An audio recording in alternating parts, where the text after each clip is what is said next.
of the Humming Podcast. Thank you so much for listening. I'm here at Starbucks right now. You can probably hear it in the background, but I'm recording as I read and as I drink some coffee. I've had a long day. Got out of church about 12:30 to 1 this afternoon. We had a second service at 5 till about 6, and then I just got me a workout in and came straight over here to get this podcast done. I kind of want to read another story to you guys from my library, a little kid's book, and I'll probably do it after, of course, after this podcast specifically. But what I'm doing right now is very interesting. It's so interesting because I'm going through a bunch of my books, kind of narrowing down my library to the point where I'm like, okay, what is really the gist of what I'm reading right now? Because as I've collected so many and grown with time, I'm realizing that okay, the growth is good, the growth is well, and I'm seeing this fruit. You feel me? But okay, now that I've gotten all these different gems, what is the common message? And I'm looking at this work and I'm saying, okay, well, the common message is clearly that that which I already know. And today our service was very clarifying. I may need to make an Instagram post about how clarifying this was, and I think I will 100% now that I think about it out loud. But yeah, and one sentence I want to read from this book is this shouldn't really surprise us. This is the sentence because it says many people really don't like the gospel. Sometimes that they express that politely, sometimes not politely at all, but they don't like it. This shouldn't really surprise us. You see what I'm saying? And then he goes on to say, think how incendiary much of what we believe is. We believe Jesus is the only way to know God. We believe Christ, the cross is the only way to be forgiven. We believe that one day everyone will be judged. As I was talking today to brothers and different things, and then as the message came through, man, I got a sweet message, and it was a message of love. It was a message from of clarity, clarifying what I did not know that I knew, and I knew very well that there would be pushback or there would be opposition, rebuttals, objections, different things like this. But I didn't know how powerful they will come, how consistent they will come. They are very consistent. This is a form of consistency that we can observe. But yeah, that's something I'm noticing right now as I'm just going through my books and realizing I'm in this book that I just read. The one I read from just then is a book by Rico Tice, Honest Evangelism, and it's a book that we studied in our men's ministry in the mornings. But I had to miss a bunch of that ministry simply because of a lack of time that I had. I didn't have much time, and so I had to miss much of it. And also in other books, of course, not just that one. But I just want to go ahead and go live with you guys right now, so I can let you know where my mind is, what is on my mind right now, because it's very important.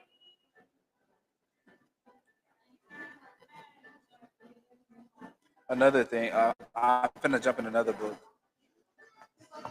and it's probably not gonna be one of the ones that I was in before. It's gonna be a different one, but I hope you can hear the background right now. The music is kind of nice.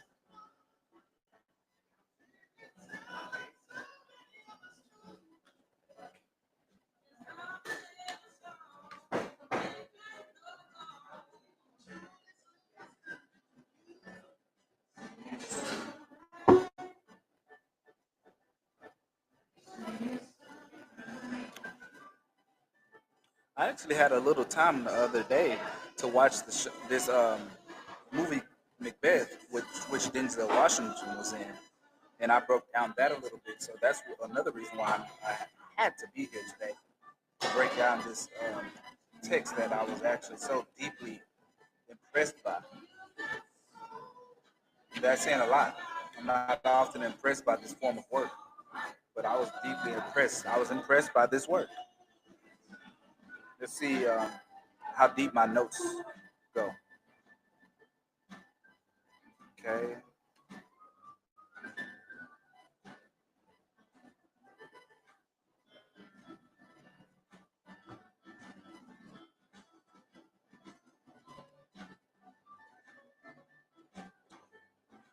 the thing that really pulled my attention was the way which some words were removed for the sake of video quality, and how in the text some words are kept for the sake of conversation in literature. It really intrigued me. It really piqued my intrigue.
Right now, I'm reading from a scene where Lady Macduff, her son, and a cousin and a messenger come in, and then they adopt their slain.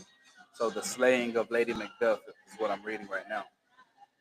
Clearly, it's a passage where, let's see, it's displaying the love and connection of her with the son, and then we later see the love Macduff has for his sweet wife.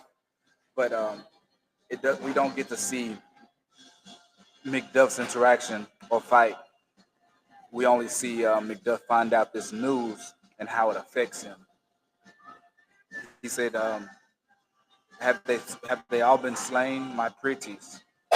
The way he interprets them, this is my pretties. That's the words he uses when he thinks about them.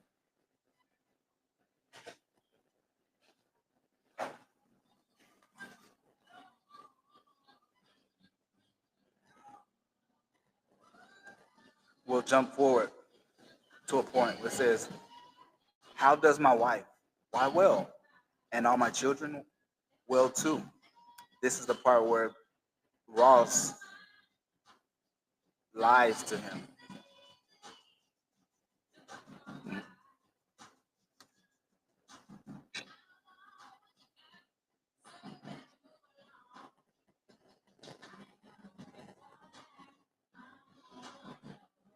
So this is Macduff.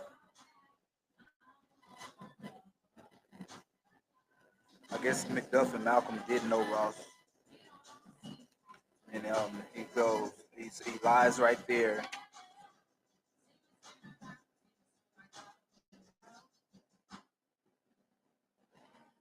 This is we go on a little deeper. He said, "Would I could not answer this comfort with the like?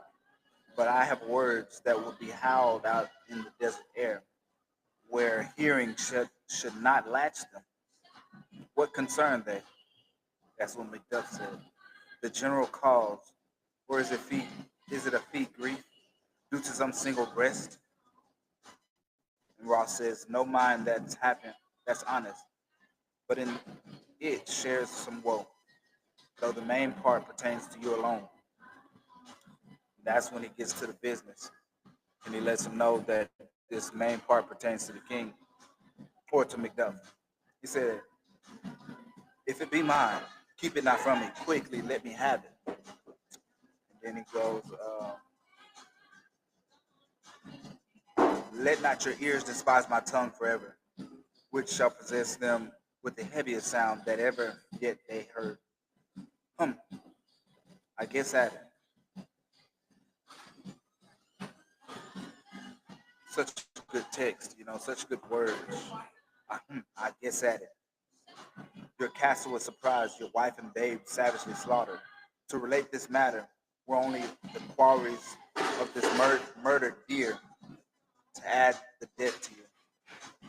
And Malcolm said, merciful heaven, what man gives sour words?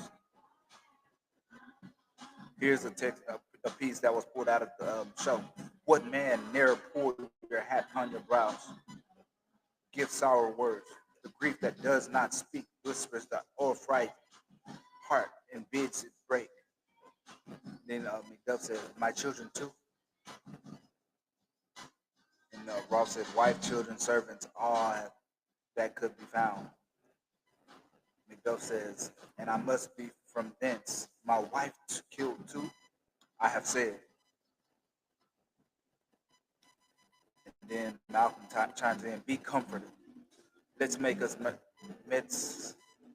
medicines of our great revenge to cure this deadly grief.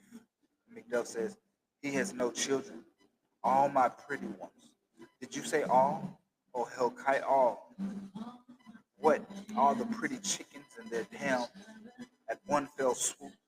You see? You see where this is going? And so Macduff is very, very, very broken by this.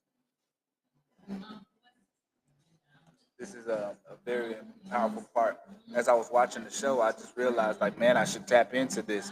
I should really get a better understanding of what's going on here, and understand what's really being said and how it's changing. So yeah, it's just powerful. You know what I mean? Like, super powerful. And I'm so happy to have caught on to it, simply because that's something I'm that piques my interest. That is Macbeth right there.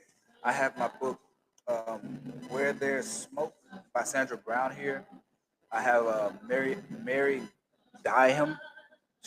Her book is here, and then Jal Marsh, When in Rome, is here with me. Three sweet books. Um, One thing I know about Mary Diham in this book here, Lex Benedict, is it is a bed and breakfast mystery. We Reason I think this is important is because um, a bed and breakfast mystery is like Carmen. Carmen, what's her name? Man, I don't know how I forgot it. YouTube Carmen. It's the detective, man.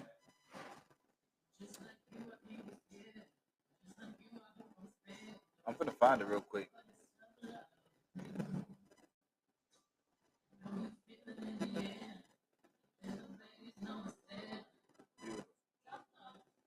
Let's see. Let's see. Behind the patrol, no sir. It was Carmen San Diego. Sheesh, I don't know how I forgot that, but San Diego.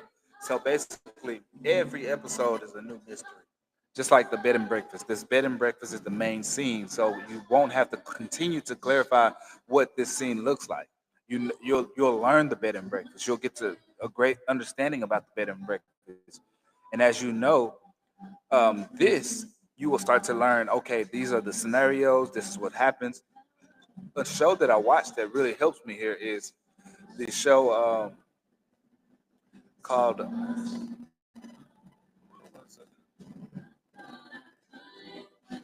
Columbo. Yeah, that's my guy.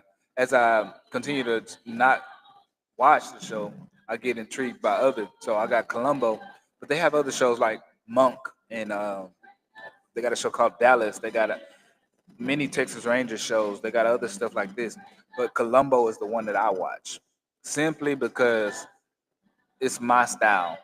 I like that type of detective mystery, and detective mystery is big for me.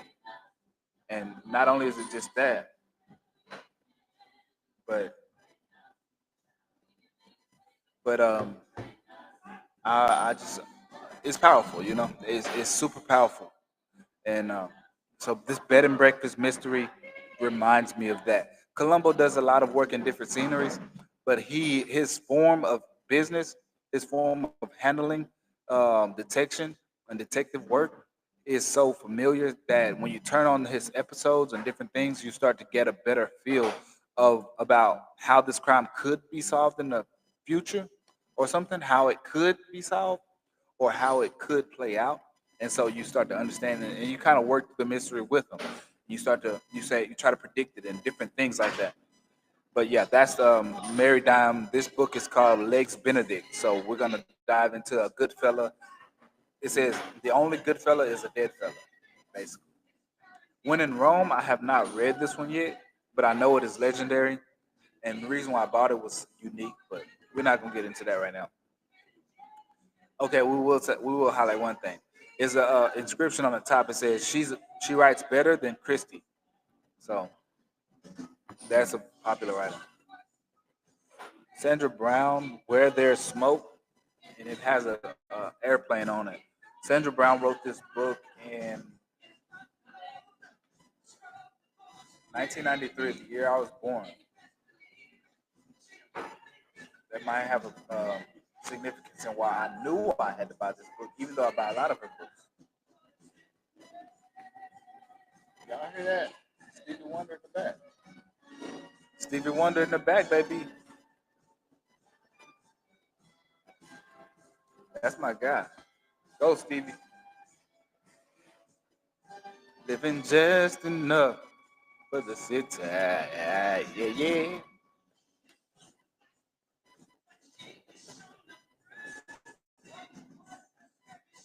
Okay, I wanted to get on and do a small little podcast just in the meantime, so you guys can see the convenience of which this podcast is starting to move. Because I'm just gonna continue to podcast until I can't podcast no more, baby. Let's keep it up.